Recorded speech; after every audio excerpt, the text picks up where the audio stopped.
You guys, could we ask you a quick favor? Would you take just about 5 seconds to rate, review, and subscribe? Doesn't take much time, but it means a lot and helps other parents find their way to what we hope is some helpful content.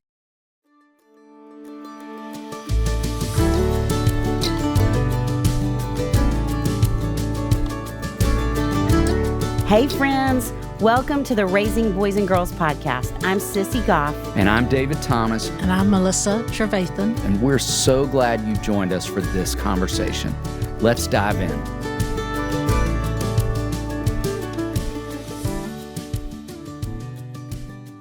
Rebecca St. James is among the most defining artists in Christian music today. This Grammy and Dove Award-winning Christian music legend with more than 2 million albums sold is an accomplished actress and the author of more than a dozen books. Her album, Kingdom Come, and a parenting podcast with Focus on the Family are recent additions to her dynamic career. The 2024 hit movie Unsung Hero features Rebecca and her family's story along with her brother's Grammy Award-winning duo for King and Country. Cubbie Fink is a founding member of the multi-platinum Grammy-nominated indie pop band Foster the People. He was the executive producer on Rebecca St. James' most recent studio album, Kingdom Come, and is also a successful film producer and director. His most recent producing endeavor, Unsung Hero, received the GMA Dove Award for Feature Film of the Year. Rebecca and Cubbie have 3 children and live in Nashville, Tennessee. Well, this feels like a long time coming because we are just bananas about the two of you. And it feels so fun to have you in this room and that we're celebrating this incredible book we're going to be talking about in a few minutes and just sharing time with the two of you. But will you start out by just telling us a little bit about your family and how the two of you met? Well, I have to say it's so mutual. The feeling is so mutual. This just feels like being with family. So thank you. We love and respect you guys so much. I listen to Raising Boys and Girls. Like I'm such a fan of what you do and just such a supporter. So we love you and the feeling is mutual. But I'll share a little bit about us. We have 3 children who you just met. Got to and meet. David, you'd met them a couple years ago. I did. They're delightful. Thank you. They are 10, 6, and 4, so 2 girls and a boy, and just so thankful. The dream of my life has been to get married and have a family. I'm living all my dreams right now. Music was kind of a tide me over to this season, but now we get to do both, music and ministry and have family life. So, I did nearly 20 years of ministry and then came off the road a little bit when we got married. Cubbie's laughing because your sweet dog is kissing his ear. Yes, this is Those lovely. of you watching on YouTube are getting a great picture of how beloved these two are, that even Patches is jumping in on this. Yes. Patches loves us. We just feel that. Thank you, Patches. And then we got married nearly 14 years ago, you guys. Really? We're about a decade and a half in, which just feels so special. Love it. And and then I came off the road about a year after we got married, and then God called me back into music, 6-7 years ago, and it's just been really, really sweet to be in ministry and travel as a family and, have our fingers in different pies and then just have our kids come as a part of this adventure, and they love it. Our daughter said to me the other day, "Mommy, I'm so glad that you sing." And I think she just sees the joy and the adventure of life in ministry as a family. And while ever they're saying that, I think we will continue doing it. We want to make sure that our marriage and our family come first, and that our ministry comes out of that health. So, what would you share, Cubb? How we met is always a fun story. Yes. We were both living in LA at the time. I was pursuing film and music. Rebecca had moved from Tennessee to California, initially San Diego, and then moved up to LA to pursue some acting. So both kind of running around in different circles, but what brought us together was this philosophy group. And it was a young man that opened his home to young creative people, and his heart was to lay a foundation for theology through philosophy. So some Cool. Christians, some non-Christians, a lot of very spirited conversations, but a That's lot of amazing. people ended up coming to the Lord through that group, and there was a handful of marriages that transpired out of that group. Wow. But in the season when she started attending, I was slammed on a TV show and working 16, 17-hour days, and hadn't been for a few months, but started hearing her name amongst my friend circle, and especially my roommates, Rebecca this, Rebecca that, and she's the real deal, super authentic. So there was some interest, very much perked, just about hearing about her, and then come to find out that it's Rebecca St. James, which was interesting because I was familiar with her name, but not her music, which I absolutely should have been. Grew up listening to all Christian music. We had her records in the house for whatever reason. Never listened to her record, which was a God protection, I think, because I was just a girl to him, and that's what I wanted to be. 100%. It definitely didn't alter that first encounter, because boy meets girl, and it was beautiful, magical. So, and it's interesting because I have a song, about my future husband that I wrote 8-10 years before meeting him, and there's a line in it, and it says, "Wait for me." The line in the song says, "Waiting for the look in your eyes when we meet for the first time." And it was magical like that, just like catching eyes across the room and seeing each other and feeling like there was some destiny involved in that moment. And it was so special. It really was. Beautiful. Wow. Do you all keep in touch with some of the philosophy group people? We do? Do you yeah. really? I mean, Wow. a couple of them. Yeah. Yeah. We are full-time here in Nashville now. But yes, it was such a pivotal and important time in our lives. And, some of those people that introduced us were in our wedding. And so it's really special. Dear friends, for sure. Cool. Yeah. Well, what about the music piece of it? Feeling the call to do music. When did y'all know that you wanted to do that? Those of us who have seen the movie, which we're going to talk about, know a little bit more about your story with music. Yeah. I mean, it happened for me pretty young. I became a Christian at 8, gave my gifts and my talents to God at 12. And really it was around 13 when God started to open up doors. I was involved in a Christian rock band at my Christian school. And so that was kind of the beginning, and recorded a little demo tape that the Christian artist Carmen actually heard, or Carmen. I remember as Carmen, you guys yes. say here.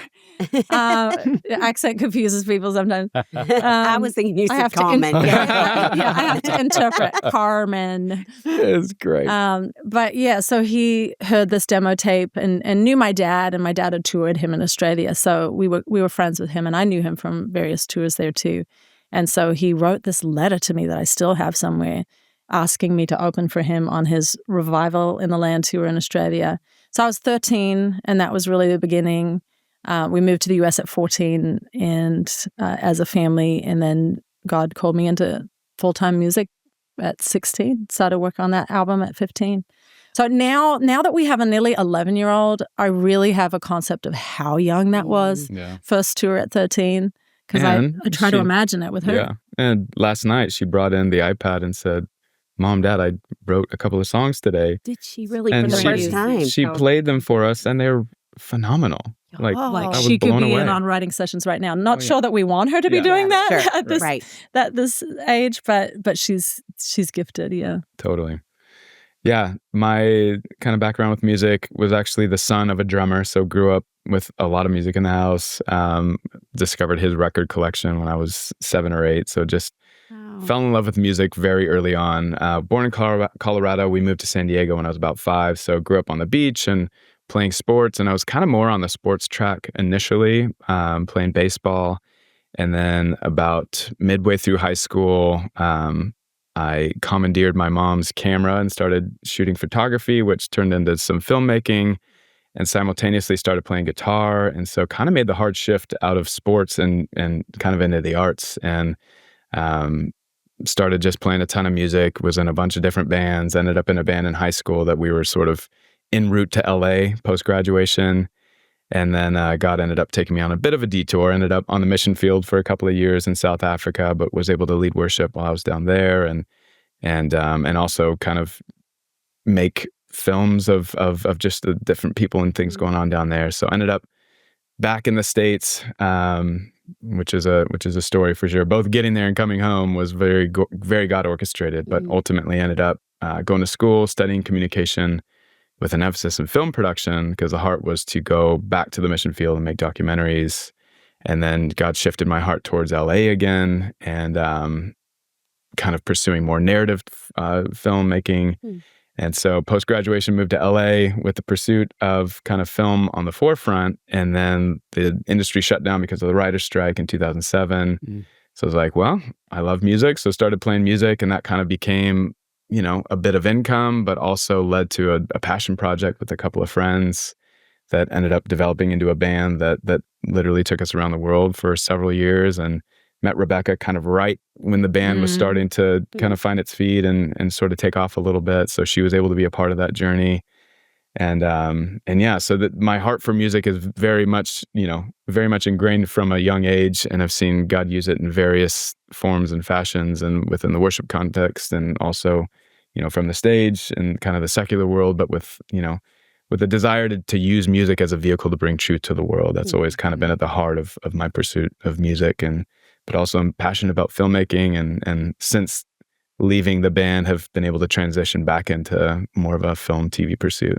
Wow. And I think the thing that was so special about those years of being on the road, I mean, we were just married, and he was in this big band, Foster the People, and I mean, he was doing the Grammys and Lollapalooza and Coachella, and I mean, it was just really special to see how God had prepared me, being in music all those years, to then support my husband, travel together, understand the highs and the lows of that life. What that life is like, yes. But just how beautiful of God to prepare us for each other in that way.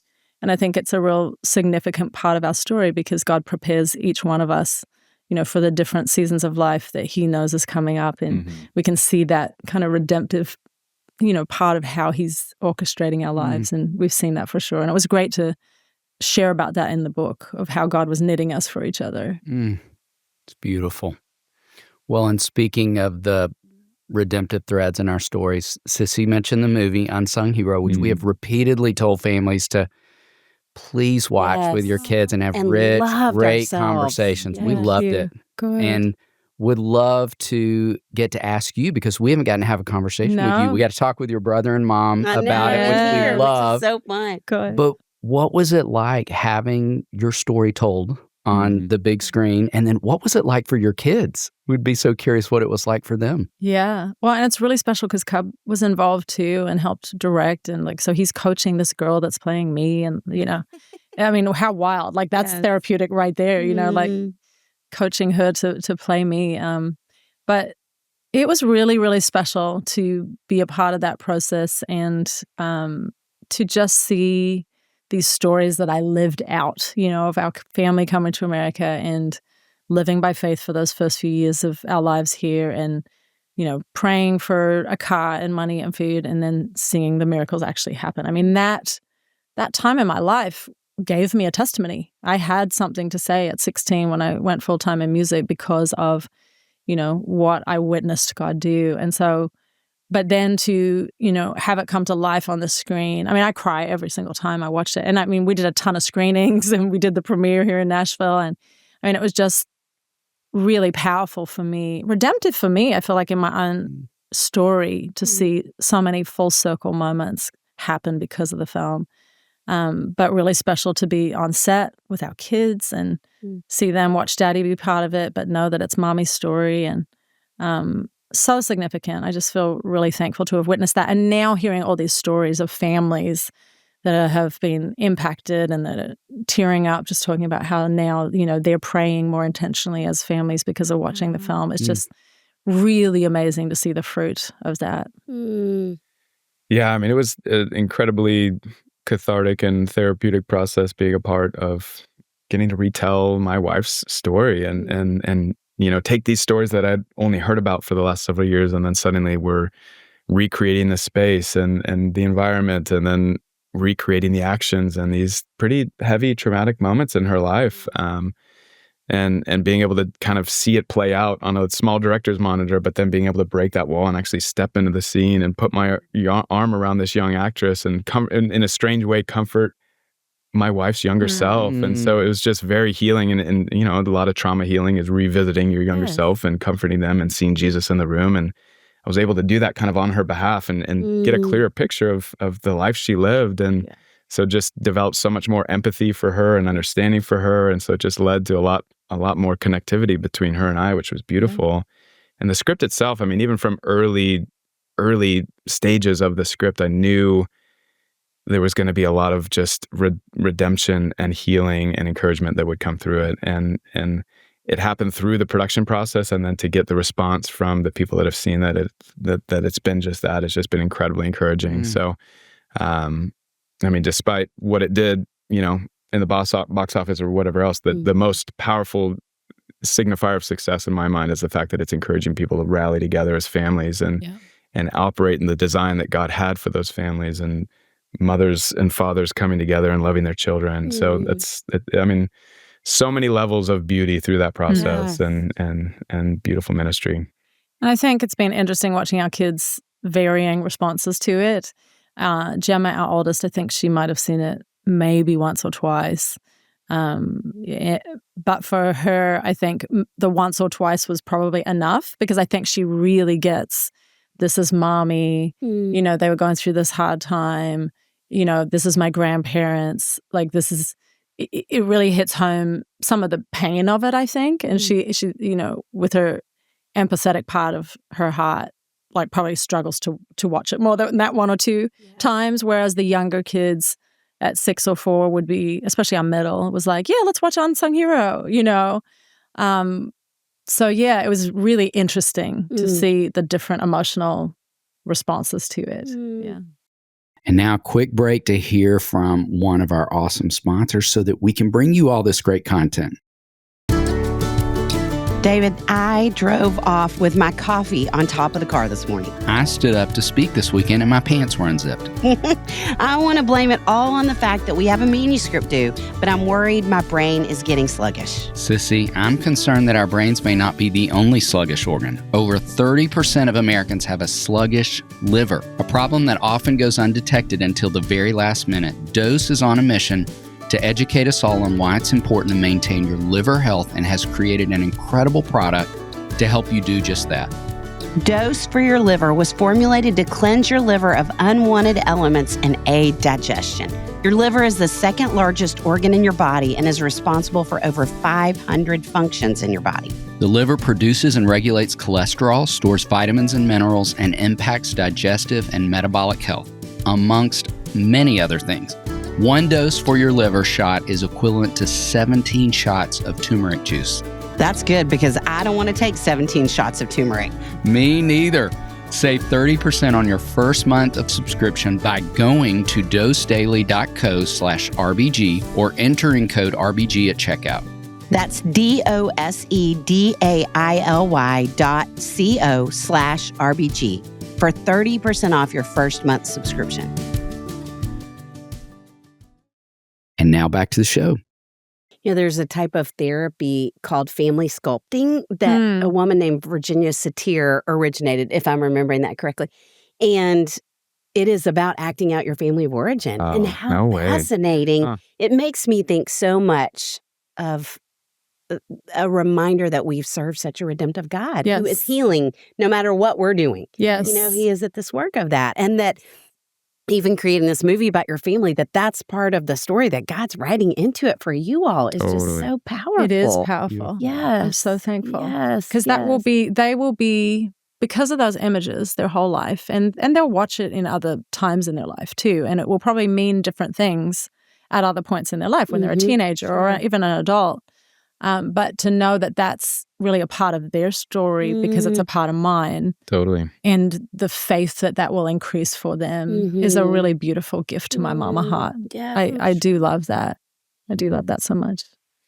Well, speaking of them, thinking about you all as parents, y'all are highly creative, both of you. Even talking about all the different avenues that you've worked, what are you doing to cultivate creativity in them as kids?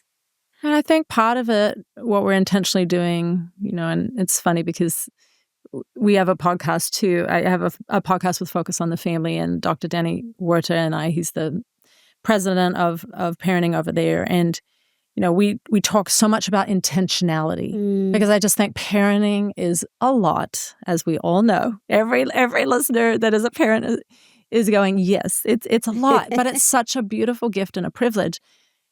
We also just have to be so intentional because it goes so fast. I feel like I heard that before becoming a parent, and it's just staggering to me that we have an 11-year-old, a preteen, and it just has gone like that. So intentionality is just such an important thing.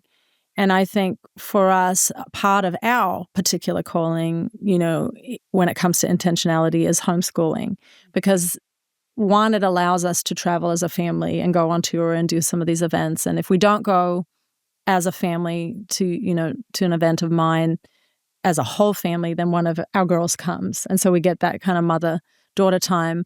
But when it comes to creativity, I'm finding that the extra time that they have during the day, because you can get homeschool done within a couple hours, each day, they have extra time during the day to just explore different avenues of creativity, whether it's for our middle, baking, whether it's for our oldest, creating music and recording it, Our youngest is a little drummer. He just likes to make noise and play with cars. But I just think there's that kind of freedom. And not every family is called to homeschooling. We all know that. But I think for us, that's a part of how we're intentionally, I think, giving a little bit of extra space for them to just naturally explore those things. Yeah, and I think it is really intentionality around the free time. Yes. Especially when her and I are busy and trying to get stuff done. The easy thing is just to flip on a screen and everybody piles in front of it and they're occupied. But being intentional, right? Being intentional about saying no. That let's provide you some space and some materials to be expressive creatively. And we've got a ton of art supplies. And so there's times that they'll all be set up at the counter, just painting or drawing.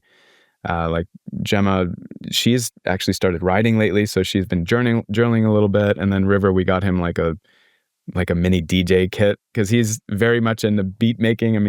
He basically beatboxes the soundtrack to his life. It's amazing. He does. He's playing with cars. He's zooming around the house with his little cars, and he makes a soundtrack. Yeah. Wow. While he's zooming with the cars. So we got him this little sample machine that he can start making beats on. So just providing them just kind of the materials to be creative, but also guiding them that direction. Because for children, it's probably easier to just sit in front of a screen, and there's generally, not always, but some pushback on, I'd rather watch a show than draw a picture. But once they're into it, then their creative mind takes over and you can see them just get lost in these worlds, whether it's building Legos or drawing or making beats, whatever it might be. But it takes the guidance to get them there, because I think by nature, we're always going to gravitate towards the easier thing. So guiding them towards the more redemptive or profitable thing in the long run. And not that we've got this all figured out. Not that, and not that screen time is a terrible thing. I think in moderation, it's good and there's some value to it. But, we're, as probably every single parent listening, we're trying to figure out what does that look like and what are healthy limits and what are healthy boundaries. And how do we create this kind of balanced home that has joy and peace and margin for each of us, to do the things that we need to do. So we're in the middle of navigating it. We have not got it figured out. No, we don't. But we're seeking wisdom for sure. I love the beats idea. That's so fun. I might have to give my nephew something. I love it. Actually, my sister and her husband would kill me, but maybe the extra sound in the house, maybe not. Yeah. Well, as we talk about the story of your family, let's talk about this incredible book, Lasting Ever, which we're so excited about. It is beautiful. And you all tell us first just what made you decide to write a book together, and then what do you hope folks would gain from it? Yeah, it's interesting. It stemmed from a conversation that we had with one of the producers of Unsung Hero, who has become a very dear friend. And so it's about a year and a half ago. He and I were at a lunch, and he kind of just sat me down. He's like, "Hey, I've got this idea. You and Rebecca have a powerful story that I think could really encourage people." And it definitely got my wheels spinning. I came home, shared it with Rebecca. Her wheels started spinning. And it's interesting because just based on the unusual nature of our lives and the things that we've done, we've always felt like, yeah, maybe at some point in the future there might be a book, but we always thought it was in the future when we're older and wiser, and then this, this conversation happens, and we start just really thinking about it and praying about it, and felt like, okay, maybe this could be a good opportunity to just share the things thus far, and we do believe that God is, given us a lot of just kind of nuggets of wisdom through the highs and the lows, and just getting it on the page might hopefully be an encouragement to the reader or to whoever ends up reading it. And so we dove into the process, and it's rare that you're forced to reflect on your life to that degree in order to write a memoir. But the beauty in that was really being able to, in a lot of circumstances, for the first time, just see God in the midst of our situations, because I think it's very easy to miss the hand of God when you're in the middle of things, especially hard times. But being able to get beyond those hard times and look back with new perspective, it's beautiful to see how God is just unbelievably ingrained in every granular detail of your life. And so it's something I've been encouraging people to do since writing the book, is just pause and reflect and look back on your life and find the ways that God was just orchestrating things and building you and encouraging you, and especially in those hard times, which is really kind of, to answer the second question, what we hope people to walk away with is just remembering that God is just so good. When the reader closes that back cover, I would hope that would be just the overwhelming sense pushed on their heart, because in writing it, that's what I walked away with. That just reflecting on all of this was just such a reminder that God is so good. And it's almost like I can't even take credit for the stories that are on the page, because it's just so clearly God writing every word, every line, every chapter, and just remembering that he's just so good. His ways are so good. And that's the hope that we're, hoping this book will go out with. And really bring encouragement. I think the other thing that this producer friend of ours had noted is that we're living in a day and age where people are discouraged. There's a lot of discouragement. And to really speak of our stories, when it comes to faith, when it comes to marriage, when it comes to family life, we can really encourage each other when we share our stories of hope and what God has done. We overcome by the blood of the Lamb and the word of our testimony. And it's hit me in recent years that we overcome through sharing our testimonies, like sharing with each other in the body of Christ what he has done. And there's a courage that is built up in that to stick it out in the hard times, to stick it out with God. And because I think a lot of people are losing heart when it comes to their faith. They're like, this Christian life thing is harder than what I thought. Maybe I need to throw in the towel, or they're deconstructing, or they're just really struggling to find hope, in their lives. And one of the things that Cubbie talks about and has a lot recently is just we can't blame God for human failings. And I think sometimes people hurt us, humans hurt us, and then we kind of go, well, maybe God's to blame for that. But actually, God's heart is so good for his children, and his father heart is so looking to redeem all the time. And so our story, I think, is one of redemption, and one of how God has restored so much, even through the challenges of life. And there's a lot of humor in the book. There's a lot of joy. And then we're really authentic, too, about some of the challenges and how God has brought us through to a place of hope and dreaming again. We're in this time in our lives where we're dreaming in a new way, and it's because of what he has done. It's because of his goodness, like Cubbie said. Y'all talk about the book seasons in the context of very seasons. Much, yes. How would you say y'all have seen the seasons impact your kids? They hear us talking about our winter season, quite publicly, because, again, we're on the road quite a lot. And it's really fascinating watching them kind of tune in to our stories, and so I talk about our winter season in my show a lot, and I've written songs from that place too. And it was a season of unknowns for Cubbie. He had really experienced some betrayal when it came to his past band, and that had been really traumatic for him, and kind of a loss of a job that he didn't see coming. And then for me, I was miscarrying in that time. I was dealing with secondary infertility and just so much grief and so much loss and so much threat to the main dreams of my life too.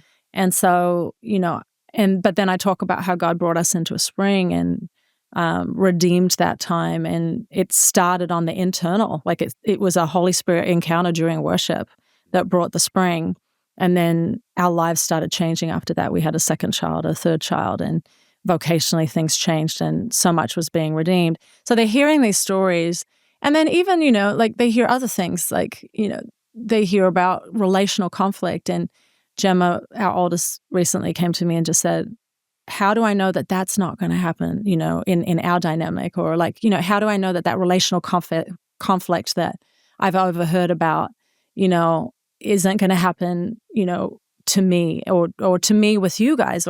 And so she's starting to process, okay, conflict happens in life. Life is hard. Yes. Things happen that you don't want to.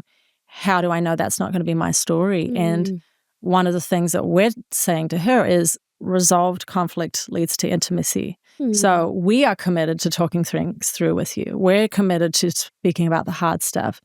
If you're committed to that too, we can get through anything. Like we can live this whole life with you in close relationship. And so I think it's really interesting, isn't it? Just watching your kids and, being a student of your children and just going, I want to be available for these kind of conversations. And that can be tricky with as many plates as we're juggling. I think one of the things that we're really trying to wrestle through is how do we keep enough simplicity?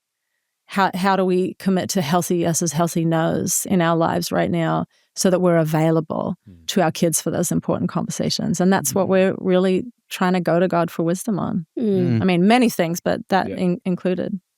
What a gift to them that they would hear you talk about that and know that that is normal. Yeah.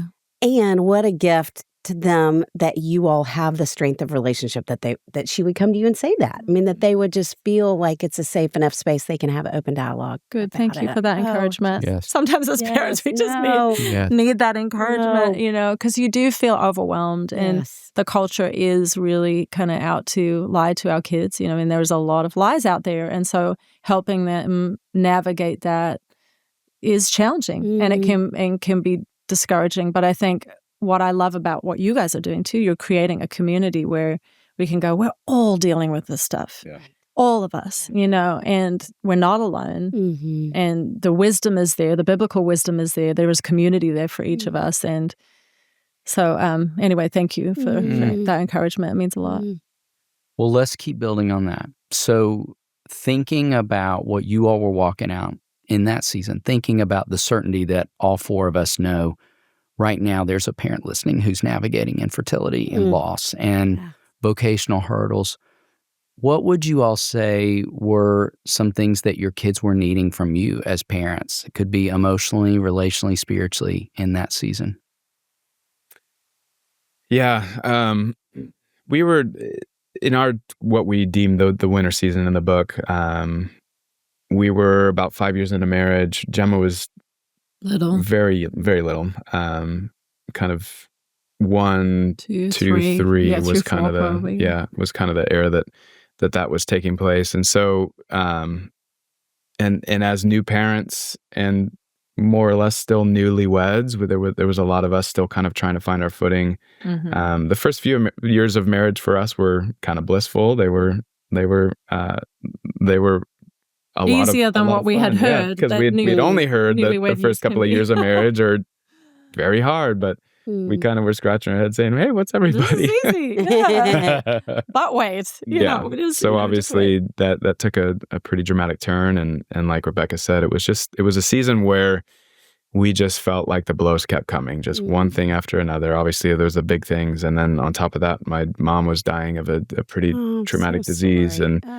And so there was just everywhere we looked, we felt just kind of beaten up and bruised and hurting, and none of it seemed to make sense. And it was also marked by a season for me that was experiencing silence from the Lord, which I had never experienced. At every other major turning point in my life, God was exponentially clear on which direction I was meant to go and what I was meant to do. And suddenly I'm at the biggest crossroad of my life, and I'm met with just silence, desperately seeking the Lord for guidance, and just met with silence. So, it was super tough. And I think there was a lot of days where we struggled to have enough for each other, because both of us, neither one of us felt like the strong one, that neither one of us could be like, all right, I'm going to carry us through. We both just felt completely depleted. And I think a lot of our energy during that time was going towards our daughter and making sure that her needs were met, and wanting to be intentional about, sowing into her young life.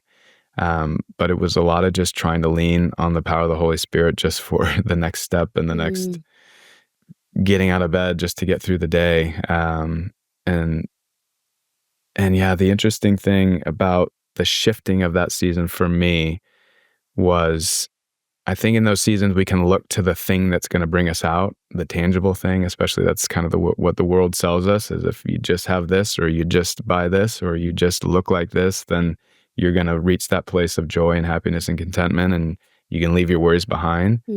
But what I've learned in much of my life and continue to stand on, and a verse that has just been incredibly encouraging to me, is when Paul talks about finding contentment in all situations. And I think being able to find that place of contentment, even in the hardest of situations, is really the pursuit that we're after. And just remembering that God has given us everything we need for this moment, that He is so satisfied with us that we can rest in His presence and find that true just place of rest and contentment. And it doesn't necessarily look like happiness all the time, but I think there's a difference between happiness and contentment. Contentment is just settled, but then when the shifting of the season started to happen, it was not anything tangible. It's not like a job landed in my lap. It's not like she suddenly fell pregnant and, oh, this is the joyous thing that's going to bring us out of this hard season. No, it was internal in the presence of God. It happened through worship and just starting to hear the voice of God again. And just through that place of experiencing the power of God, we just sensed a shift on the horizon, and we saw the sun rising. We saw the snow starting to thaw. And shortly thereafter, she did fall pregnant, and there were, and it's interesting to ask about how our kids were affected. I think because Imogen, our middle daughter, the one that Rebecca fell pregnant with post winter season, I think a lot of her, the way that she's heard the story is that she's kind of the representation of this kind of fulfillment and the spring coming.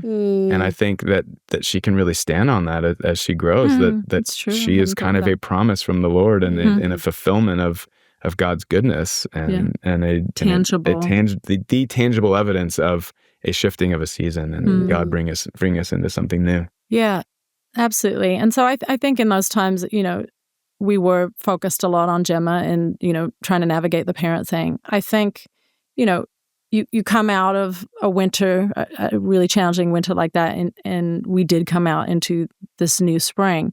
But we've since had kind of wintry season. Sometimes it's like a little bit of winter and it's a little bit of spring, and it's like Nashville. Yeah, right. It's flip-flopping back and forth. So life isn't, always just kind of one thing. Right. But I have noticed in some of our wintry times, even in recent years since then, how the stress that our family is under does impact our kids. I'm noticing for our oldest, it plays out and she's a bit more contentious. For our middle, she's a bit more anxious and she's like, okay, where are you going, Mommy? Okay, you're putting me to bed, but where are you going to be, when after you put me to bed? And just kind of making sure that I'm around or that she can control or know where I'm going to be. And so I'm learning to tune into the ways that some of the anxiousness of life and some of the unknowns of life are playing out with our different kids' personalities. And even just trying to kind of go, okay, what are they needing maybe a bump of from me? And not that it necessarily is always counting on us. Sometimes they're just going to go through times where they're a little bit more anxious and they're working out, okay, how do I lean on God for that? Or how do I personally go to Him in prayer? Or, what are their kind of coping mechanisms? They're kind of struggling through that. And I'm watching them do it. So sometimes I think we can go, as a parent, I'm definitely to blame, or I'm letting down the team, but moving more towards how can I be a bit more proactive? And I've noticed the simple change with our oldest of hugging her more, reaching out physically to her more. not being the first one to stop the hug, actually just sitting in that hug with her for a while has helped move the needle slightly with her. Having a kindness board in our house, like we've just started doing this kindness board where we put a little mark on, against each name if I see them being particularly kind to each other. And that's shifted a little bit. And so it's just these incremental differences of like going, God, help us in this home to support our kids, but also know that not all the wrestling through or, them dealing with an anxiousness is this sign that we're way, way off. Maybe it just needs a little bit of adjustment and a little bit more, tuning into some of the needs that might not be being met in that anxious time. So we're in the middle of it. We're trying to figure it out, trying to draw from these tools that we're hearing from experts like you guys or my co-host on my podcast. But it's a really interesting thing, just navigating this adventure with Jesus one day at a time and trying to be in tune with His Spirit. So that's our heart, is just to be in tune to Him and to be observing our kids and listening to what He's saying about them in the different seasons. Love that. I keep thinking, as y'all are talking about you probably have heard this, the Henry Nouwen quote about whatever is most personal is most universal. Wow. I love Henry Nouwen, but I haven't heard that. Yes. It makes me so grateful that you're telling your story in the way that you are, because I just can't imagine the encouragement it's going to be. And that's really where we'd love to land, besides a couple of silly questions, thinking about the discouragement that you were talking about. And y'all, in 30 years of doing this work, we have never felt like parents are as discouraged as they are right now and have felt as much like failures. Wow. And so if you had one last thing, each of you, that you would want to say to encourage weary parents, what would you say? I probably just keep coming back to the best thing that we can do is to lean into Jesus and just admit that we don't have all we need. Like we are weak. We are human. We're not going to get it right all the time. There is grace for us. That's actually something that I'm intentionally speaking to myself in this season of life, is there is grace for me. There is grace for me. And I think and I get goosebumps just even speaking that out, when I receive that grace from the Holy Spirit, that I'm in need of Him, desperately in need of Him, and I'm modeling that for my kids. And I'm saying, you know what, hon, I don't have it in this moment. I don't exactly know the answer to that question or how to fix that for you, but we're going to go to Jesus together with that. I think that dependence on Him, that admission of we need Jesus as parents, and speaking that to our kids is something really beautiful and valuable, I think, in that vulnerability. And it's just not putting on this false front that we've got it all figured out, and not that we're going to dump on our kids, all this heavy stuff, but just going to Jesus together, I think, is really powerful. And I saw my parents do that. We're seeking to live that out together as a family. And I noticed that when we do that, there is more peace in our home, and there's more joy in our home, and more peace and joy in us too, as parents. Yeah. I definitely understand just the discouragement and the tendency to go to the shame place. And what I've learned is that the more healthy and whole that I can be, the better husband I'm going to be, and the better father that I'm going to be. And really kind of navigating the journey of getting to the root of where that shame is actually coming from has been a pretty powerful journey for me. And it was a big motivation to be the best husband that I can be and be the best father that I can be to my children, to get to the root of where that shame was coming from in my own heart. And do the counseling too to help uncover it. And I think we can oftentimes get in the way of our own healing because of fear, or because of the shame, or because of just pressing into the hard. But I would encourage people to press into the hard, to get over the hurdle of fear, and to really navigate into the hard places, so that the Lord has the opportunity to truly heal us and teach us the things about ourselves that we need to be taught. And I talk about a lot in the book. I dealt with some pretty significant childhood trauma. that really started to kind of rear its head in our winter season. It was something that I was kind of able to keep subdued to a certain degree and navigate life somewhat at a functional level, but really when all the pressure of that challenging season was kind of thrust upon us, I started responding in ways that were not congruent to the situations I was responding to, which was just proof that there was just a lot that was very buried. So it kind of prompted this exploration and finding a counselor to kind of help me navigate to get to the root of where that was coming from, and the healing that I experienced was radical, and I really walked away from.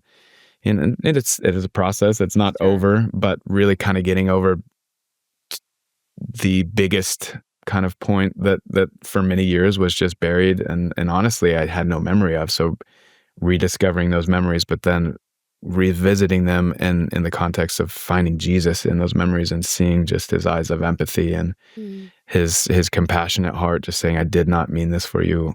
I am heartbroken for you. I am here to hold you, was revolutionary, and has only freed me up to be, a more loving husband and loving father. Wow. Beautiful. Thank you for sharing that. Yeah.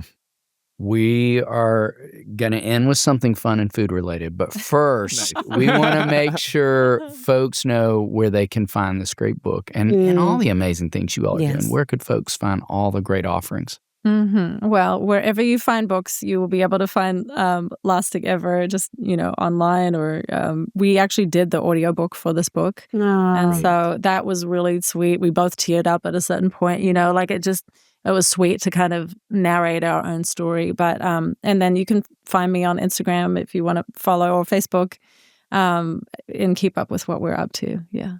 Good. We want folks to.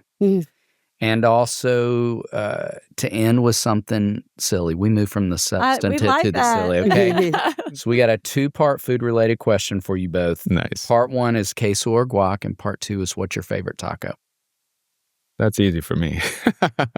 He could eat Mexican food for literally every meal. Oh, Cubbie. 100%. And when he found out I wasn't quite a Mexican food person, he was like, I'm not sure if this is going to work out. Deal breaker. I've had to become a Mexican food person over time. Guac for me.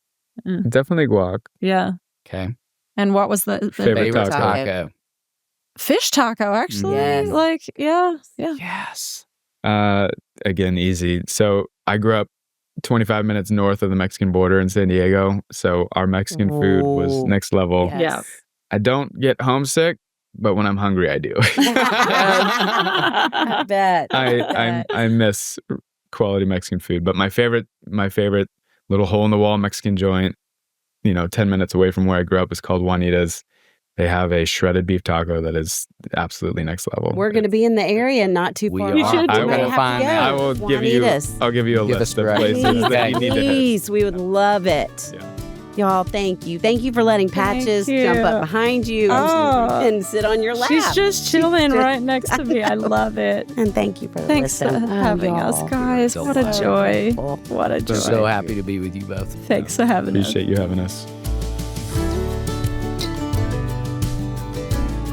David, what a team we have that we get to call friends who help make this podcast possible. Amanda Young, our operations manager. Chris Starrett, our engineer. Our management team at H Squared. We are thrilled to be a part of the That Sounds Fun network. Our music was created by the insanely talented Dave Haywood of Lady A.